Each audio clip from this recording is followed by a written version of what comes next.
Hello and welcome back to Sprite Guard Plays HyperRogue. We are going into our 12th episode, long adventure, and we are looking around trying to see what we can find. Looks like we have access to an overgrown woods, and so I am thinking that maybe what we want to do is actually head back in there and start working on some more mutant fruit. And then I only want to do that for a little while because I want to do some other things. I want to get a little bit more variety into this because we've kind of been banging our heads against the overgrown woods for a little while now, and it's something that is going to take very long time. And I may not actually be entirely ready for it. And I'm seeing this crowd of rangers kind of encroaching on me. And I'm thinking that I actually want to get out of here. I think that I want to find my way someplace a bit safer. And we can just make our way across the mirrored land. What's this? Let's see. Minefield is not at all safer. So I'm going to move away from that and take a look. It looks like we have a crossroads here. And I forgot that if you pick up mirror shards in the mirrored land, they actually add to your total. So that has increased our threat a bit. But we shouldn't have to go in there anymore anytime soon. So let's see. What would be useful right now? Orb of water and orb of fish, not particularly useful, though garnets might be something that's kind of easy to grab that would move us along.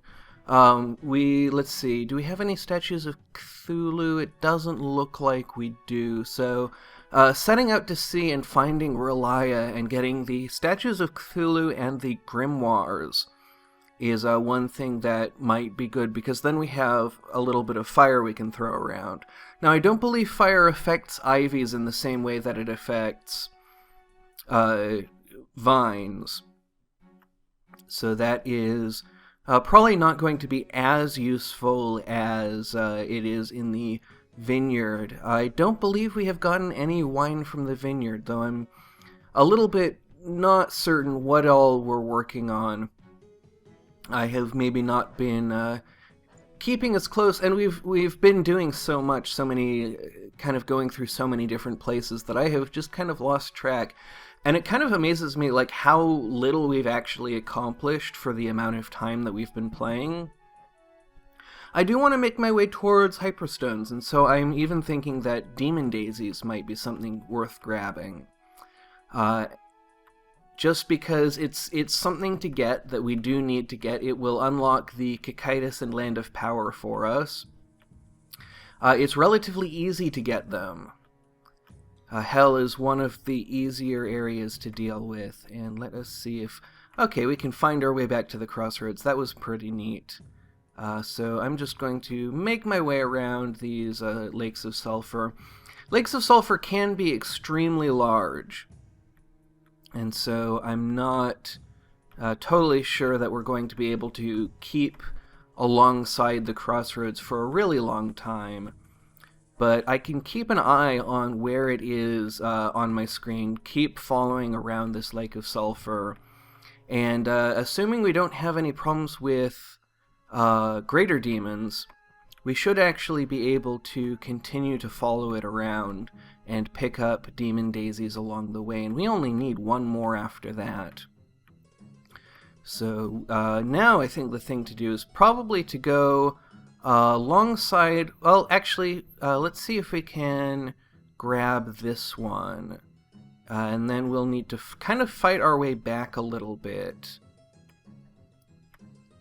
And that's going to involve fighting these guys. Let's see, there we go, and then we can sneak through there.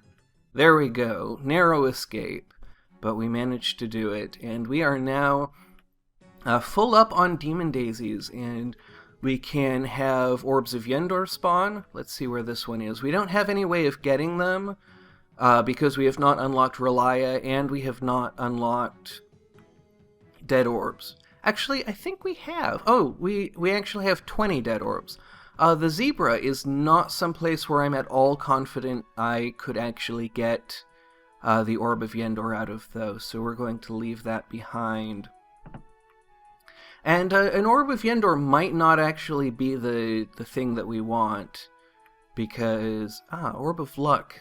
That's the one that helps with Hyperstone quests. Let's pick it up, see what happens. It also mentioned wanting to go into the Emerald Mine, because that's somewhat interesting. And I remember that I was saying something else, and kind of interrupted myself, but it has fled from my mind, so... That is something that happens to me now and then. I have this weird feeling like if I walk back over to where I was standing, I might remember it, but I think it is gone. So I'm very sorry about that. Oh, yes. And now that I think about it a little more, the zebra. The zebra, I did actually see someone in the comments reminded me, and I meant to look up your name, I am so sorry, that they had the great idea of bringing birds, tame bomber birds, into the zebra to kind of act as an escort, and they will not fall the way that golems will. So that is a really good idea, and something that I think that's how we will tackle the zebra when it is time. But for now, I'm kind of aimless at this point. I'm a little bit not sure what exactly I want to do. And I'm wondering, what are the things we need to do? Mutant fruit is the big one. There's a lot of treasures that we want to grab. Grabbing treasures is probably one of the easier things that we can do. Kind of take a breather from going after mutant fruit. And I'm trying to think if there are any orbs that could help us with the mutant fruit. We talked about the Orb of the Dragon. The Orb of Teleport, maybe as a kind of an insurance policy, though I'm not sure that that would be super useful. And I'm trying to think if there's anything else, because I'm finding that the ivy is just so difficult. Actually, one thing that just occurred to me that I think might be worthwhile is the dry forest, the Orb of the Hedgehog, or the Orb of Thorns, excuse me, that allows us to stab anything. I think that could help us out. And then the Orb of Space from the Red Rock Valley, though that requires taking on the Red Rock Valley, which requires, doesn't require the Orb of the Dragon, but is made much easier by the Orb of the Dragon. So it seems like the plan keeps coming back to Relia. So I believe that is where we will go next. I think that this episode, because I want to keep these on the shorter side, this episode what we're going to do is we're going to just try and gather up some treasures and move ourselves along the Hyperstone quest. And we only need one more emerald, and then we're going to head back along this wall that we've been following, and hopefully we don't completely lose track of it when that miner cuts it open. I believe this is still the one that we were following. And I should pay more attention to combat. That's something that I am always forgetting. And that is going to actually destroy our wall even further. Deal with combat. And kind of one of the reasons I wanted to go into the Emerald Mine was because I think it has some really interesting combat.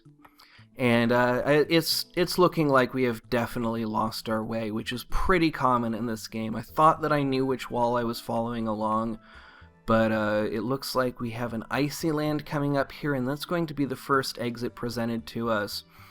But I'm looking at this this tactical situation coming up, and I'm a little unsure of how to deal with it. I don't want to pick up any more emeralds. We have 10, I don't really want any more. This pikeman has a very big threat radius. And so it's going to get up to us, its threat radius is going to get up to us in just 2 steps. And that's going to be the same amount of time it takes to get to that hedgehog warrior. And I'm not confident enough in knowing how these enemies will behave to say with a lot of confidence that I can kill them both at once. So I'm actually going to back off, and they should line each other up. Pikemen will not attack their... what are they called? Friendlies, other enemies of me. Everyone in the Emerald Mine is except for me, is considered friendly to each other, and I think all enemies in the game even are considered friendly to each other, unless they have the Orb of Discord. But pikemen will not attack friendly units, and they will hold back if moving forward, because they move forward the same way you kill them, by advancing toward you. And so they will just hold back if they would accidentally kill one of their teammates. So I feel like we got some good stuff done. We got, I believe, 2 more treasures out of the way. Let's see, we got Out of the Mirrored Land, we got the Demon Daisies, and we got the Emeralds. So we also have the, because of that, we have the Orb of Mind, I believe, is available to us now. Let's see. Orb of the Mind, yes, for the Emerald. So that is now available to us. That might actually help out a great deal with the clearing and the giant mutant ivy.